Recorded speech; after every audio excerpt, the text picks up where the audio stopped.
incentivize good behavior. You know, I sent out a note to all the senior commanders. These are the 16 things we can do to save energy on our installations. And they're obvious ones. One is turn the lights out, right? Turn the lights out. Leadership. Leaders say, here, here's what we're going to do. At the end of the duty day, we're going to turn the lights out.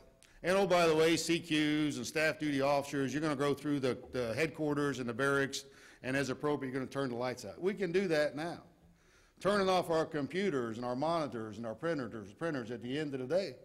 We can save a whole bunch of money on our light bill with advocating energy conservation through aggressive leadership. That's so very important. What we decided to do in the installation management community is take the mission and the vision that's articulated on the slide and apply that specifically to line of effort number 6, safety, in really 3 primary documents. And I cited 2 of those documents already, the installation management campaign plan and indeed the energy portfolio. And I offer those for your consideration, more importantly for your feedback on how you can help us realize that vision. The last thing we published was an operations order out to all the installations under my command to tell them, here's what we have to do and here's what we will do between now and 2017 to bring this vision to a reality. And you all can help with that. And as you read the energy portfolio, you see where specifically we need third-party help. Next slide. When you get a chance to look at the campaign plan and you zoom in on line of effort number 6, energy, I'd ask you to look at those 5 areas, because those are the 5 that we're concentrating our efforts on, and those are the 5 where we need your help. Funding energy security, absolutely critical that as we build new buildings, or as we restore or modernize old buildings, we take into consideration a requirement to move towards energy security and build those things with energy independence in mind. And it's not just energy, but it's also water savings as well. And then we do indeed need to leverage private sector development. As I walk the floor of the exhibition center, many people stop me and say, here, I got this idea on how you can apply our programs to your installations for energy and water conservation, and we need to get that kind of feedback. The Secretary talked about net zero and the importance of moving towards net zero, and there are some senior commanders out there with a passion, like Fort Bliss, Texas, and Dana Petard, and establishing a mark on the wall as to when that installation will become net zero for energy and water consumption. And you got to applaud the leadership. And then we all got to say, how can we help Dana Petard realize his vision? The Secretary and I decided it'd be a good idea to appoint energy managers at each installation. You know, I had the privilege of commanding the 3rd Division in Fort Stewart, the 3rd Corps in Fort Hood before I took these positions. And candidly, there wasn't anybody on the installation that was squeaky enough that got my attention. I'm sure we had somebody working energy issues on the installations that I commanded, but it was never brought to my attention, hey, General, what about this? So what we decided to do collectively is appoint energy managers at each of the installations. And we got them all together in Dallas. We had a session where we talked about the importance of what they do.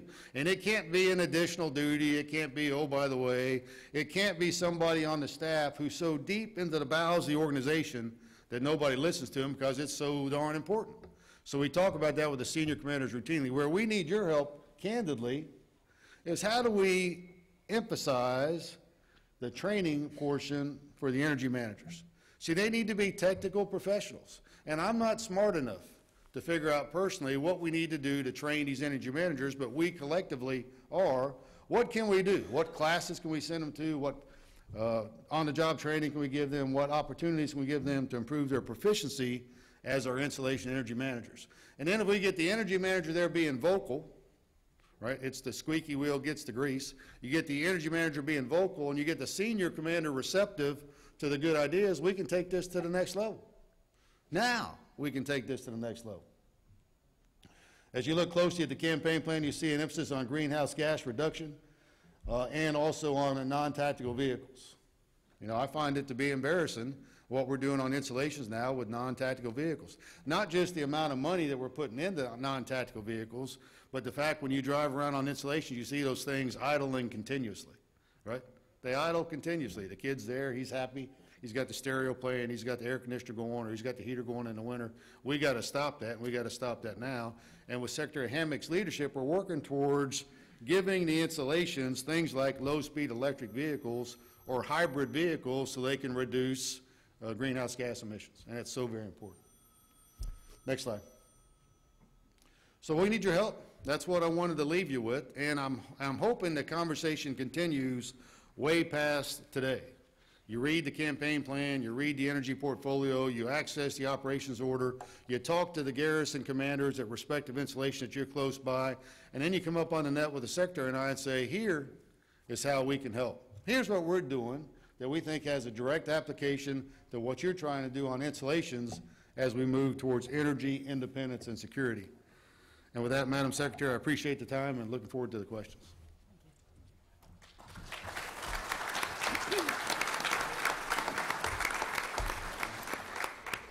Thank you, General Lynch. Next, we have Lieutenant General Van Antwerp, who's the Chief of Engineers and Commanding General of the U.S. Army Corps of Engineers. Well, thank you, Madam Secretary. And, you know, I love Rick Lynch. I tell you why I like, he's just so practical and gets down and he wants to do things. And we want to do things too. I guess I would say, I'm the cheerleader today on the panel. I'm going to say we can do this. We can do this. But it's going to take a lot of disciplined thought. And then it's going to take action. And some of those actions we're going to have to just start taking. And we're going to plug along. We're going to run pilots, and we're going to do things that are going to be outside the lines. I don't know if you know it. Some of my people do at the Corps. They know my dad was an inventor. Down in my basement, there was at least 100 inventions all the time. He invented the belt drive turntable. For those of you, probably most of you don't even know what a turntable is. But he would have loved to have lived the day to see the CD and the DVD and all of that. But he had a little notion that he worked for a place called Voice of Music, VM, and when he was off down in our basement trying to figure out a better way to allow people to tune their own record player to their ear. And what came out of that was a belt drive instead of gear drive, and came out a little strobe in the corner and allowed you to tune your 33 1/3 or your 45. I still have one of them up in the attic. But what I learned from him was he used to say these words as we built my first FM radio, Heathkit. Some of you might remember them.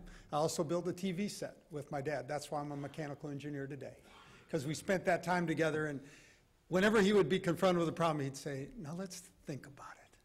Let's think about it. And you know, after a little while, and then the action would start, and then he'd move off. I got a little piece I want to show you. It's called Did You Know? It was produced, you can find it online, so if you want to steal it, that's great. But I want you to watch it with an eye for what is there and what is not there, because it's celebrating the changes that have been made. And, well, I'll leave it at that. Then we'll talk about what's not there. Calvin, can you show it? Or all right. Here we go.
I detected that some of you downloaded music illegally in there. Well, what does it mean? Well, first of all, you see the enormous growth in some countries. That means energy growth. That means water consumption. Water is like, I went to the World Water Forum in Istanbul last year. Water is like gold to many of the countries on earth. In our own California, the independent state of California, 16% of their energy goes into moving water from one location to another. They're linked. It goes into desal plants. It goes into a lot of those areas we're talking about today. Sustainability. By the way, sustainability was one of those words that wasn't in the dictionary. I looked. I have a 94 version in my office. It's not in there. We have to write the book on it.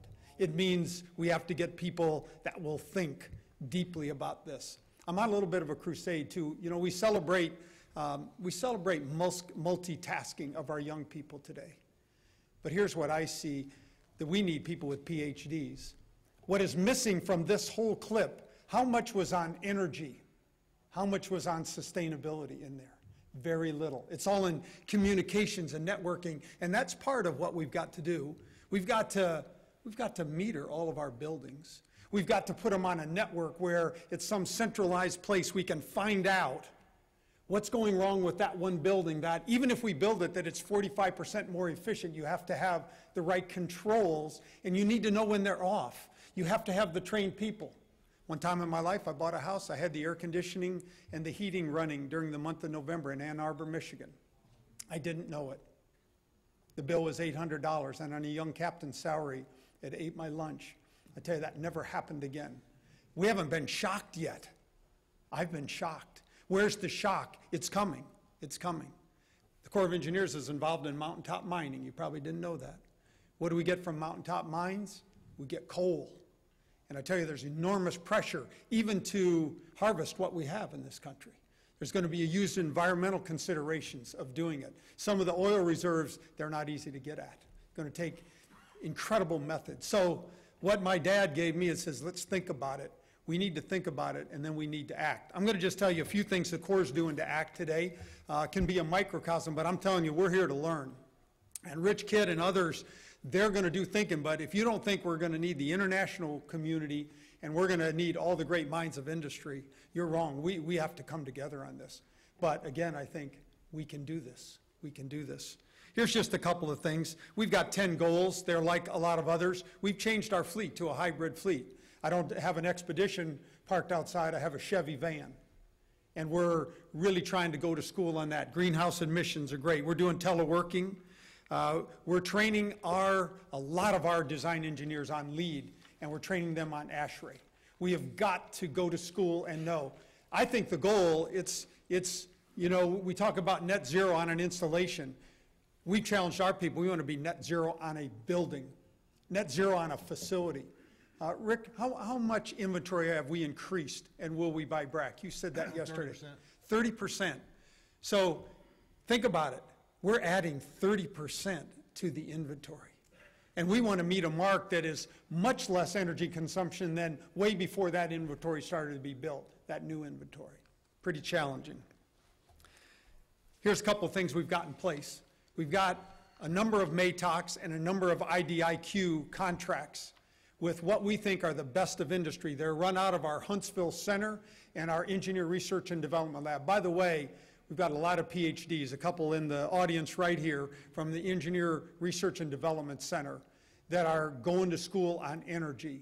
They're putting deep thought in this, and that's what we're going to have to do to get where we want to go. We have a utility monitoring and control systems contract worth $900 million. It's a MATOC. Army metering, we have a big contract there, $240 million. We put in 13,000 meters, but we need to link those meters together. We've got to work through the cyber requirements and the security requirements of doing that. But we need to know what each building's doing if we're going to meet these requirements. We have put in some energy savings performance contracting where we share savings with the contractor. A little bit of what happened in FY10. We had $397 million went into current projects, and we've saved over $801 million in energy savings. That's pretty cool. But we got to go deeper and farther in that. Just a couple of other things. We've got to work the forward bases on this too. It's not just, and I think Mike Vane will talk about the operational part, so I'll leave that to him, but we've got an enormous amount of our energy consumption in this Army is done overseas. And so we've got to get at that piece too. Just a couple other success stories, and then I'll get off the podium here. Fort Belvoir Hospital, the Secretary talked about it a little yesterday. Every drop of water that lands on the roof of that new hospital that's down at Fort Belvoir, Virginia, is used. It's used either to flush the toilets, to irrigate the property, or something. That's a start. That's doing the right thing. The second thing at Washington Headquarters Services, you know that big building along 395? Some of you have seen it. Don't ask me about the parking. I don't have a part in that. And don't ask me about how you're going to get in and out of the building. Actually, all that's being worked through right now. But it's here's a couple aspects of that building. It uses 50% less water than a building of its size, a traditional building of its size, designed in. It saves 4.5 million gallons of drinking water every year. It has motion-activated light-emitting diodes, and it has every tree that was removed from that property is found as paneling in that building. Pretty cool. That's how you do it. Fort Huachuca, building an integrated photovoltaic roof. It's a roof that's designed right into the regular flat roof. You wouldn't know that it's a photovoltaic in there, tell you, unless you were an engineer and got up there and really studied it. That's pretty cool. It was designed at our Engineer Research and Development Lab. Fort Irwin talked a lot about that. We want to come off the grid. We want to contribute back to the grid at Fort Irwin. And finally, Fort Bliss, I've got a number of solar-powered dining facilities. I'm going to close this by saying, I just looked up, I was born in 1950. When we think about, can we do this? Where's the innovation coming? Here's some things. Before I was born before there was TV. That's pretty hard to believe. That means I'm really old. Penicillin, frozen food, Xerox, contact lenses, laser beams, air conditioners, washers and dryers, a man on the moon, of course. Time sharing meant family time to us in those old days. No FM radios, tape decks. I built an FM radio out of a kit. Electric typewriters, made in Japan meant it was junk. That isn't the case today. Coke was a cold drink. Software, sustainability weren't even words. Can we do this? We can, but it's going to take all of us to do it. Let's go out there and get it done. Thank you all very much. I look forward to your questions.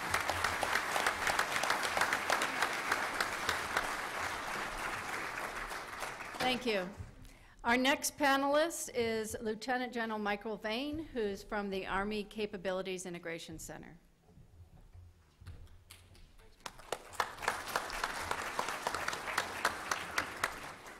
Thanks, Secretary Hammack, and good morning to y'all. Okay, glad to see you're here, alive and well. Great to be a part of this panel. And at ARCIC and TRADOC, for those of you that don't know, I'm responsible to the Secretary of the Army and the Chief of Staff of the Army for helping them think about the future, for helping do this across all operational domains.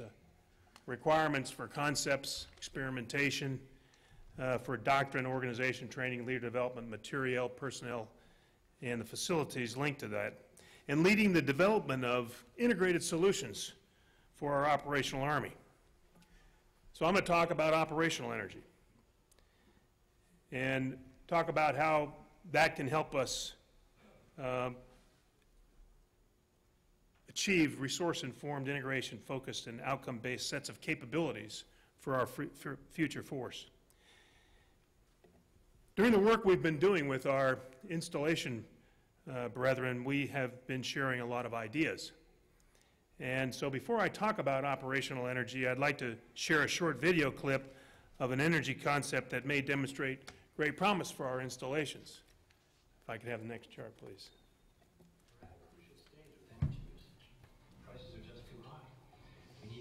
Consumption, and we need alternatives. That's what drove us to attempt the first static electricity-powered home. The static cells under the carpet collect energy and transfer it as needed throughout the house.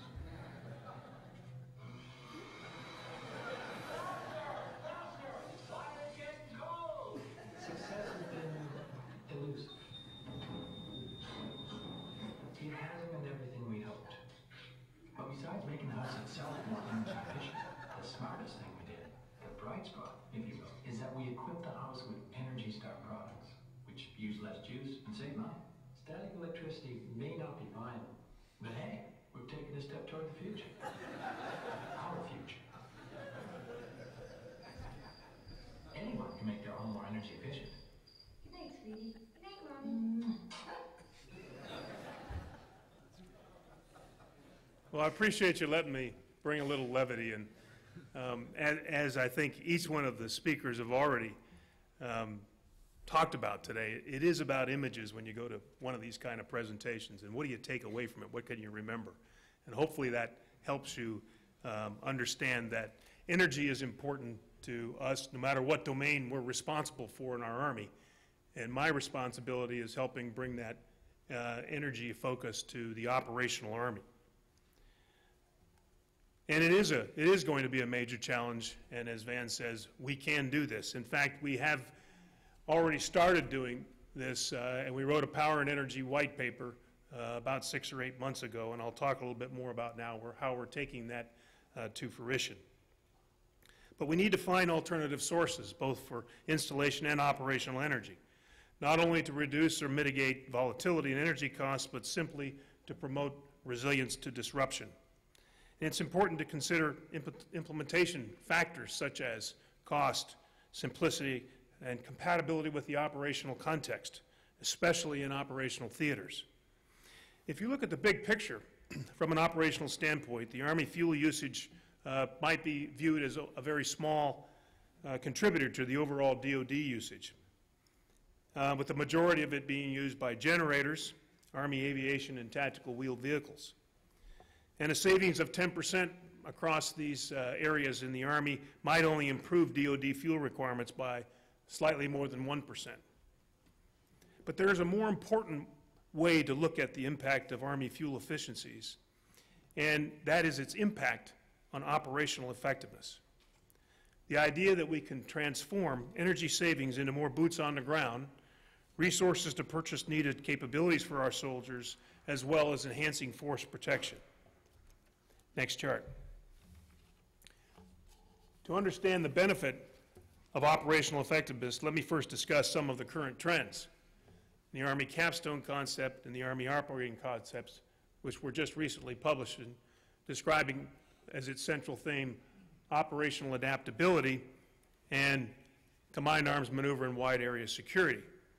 Today's operational environment is significantly different on a global scale. The terrain is extremely diverse, and today is often more populated, at least in those areas that we're currently operating in and expect to be operating in across the arc of instability. The enemy is among the population, highly adaptive, and his TTPs will evolve as we react to threats. And they're dispersed among the population in this difficult terrain, and it's a hybrid threat combining both conventional and unconventional capabilities and tactics. These extended distances and dispersed enemy also create the need for even the smallest of our fighting units, the infantry squad, to operate even more greatly dispersed and in a highly decentralized manner. And they must have the mobility to travel rapidly over complex and dangerous terrain to accomplish the wide area security and combined arms missions dictated by operating concept. So with that said, we haven't made that challenge for that infantry squad and the distribution of power and energy any easier for him. We depend primarily upon liquid fuel to maneuver, see and understand, communicate, and even build social and economic stability. In a place like Afghanistan, this is a particular problem because that fuel is not available on the local market in adequate quantity and quality. And this drives a significant logistical effort and risk to deliver the fuel, whether by ground convoy or air. To support the daily 300,000 gallons of fuel requirement in Afghanistan, some 60 to 70 tankers are loaded daily in Karachi, divided into serials and provided armed protection to convoy the fuel. 26 separate daily convoys were flowing into Iraq as late as 2008. And this doesn't count the significant number of smaller convoys required to disperse fuel within each theater, all of which adds significant exposure to IEDs, snipers, and accidents for our soldiers and leaders in those convoys. So this drives us, it really drives the fully burdened cost of fuel, which in Iraq is typically $5 to $30, as high as some $400 reported in Afghanistan. Some other data to ponder. Security for supply convoys in theater is estimated to require an average of 1 combat battalion on a continuing basis. Ground resupply has accounted for some 30% of U.S. casualties in Iraq. Winter resupply in Afghanistan can take up to 45 days from the source of supply to the end user. Fuel and water comprise 70 to 80% of ground resupply volume. Per soldier demand in Iraq was 16 gallons fuel per day, and the water demand was variable, but at least 3 gallons per soldier per day. Some 50% of the fuel is used to produce electricity and generators in our forward operating bases, typically less than 40% efficient, with base camp power systems overall efficiency closer to 10%. Just a 10% reduction applied to non-brigade combat team soldiers involved in fuel transport and handling could result in as many as 1,500 or more soldiers available for other missions and 234 less vehicles per day, or 85,000 fewer road miles per year. Only a small percentage of the potential were we able to achieve these energy savings. Depending upon the mission, dismounted soldiers may carry over 5 pounds of batteries per day per operation, even more if they have a special role as a radio telephone operator. And our studies historically have said that it's very difficult for a soldier to perform in combat with a load above 70 pounds, and yet sometimes they carry twice that amount or more.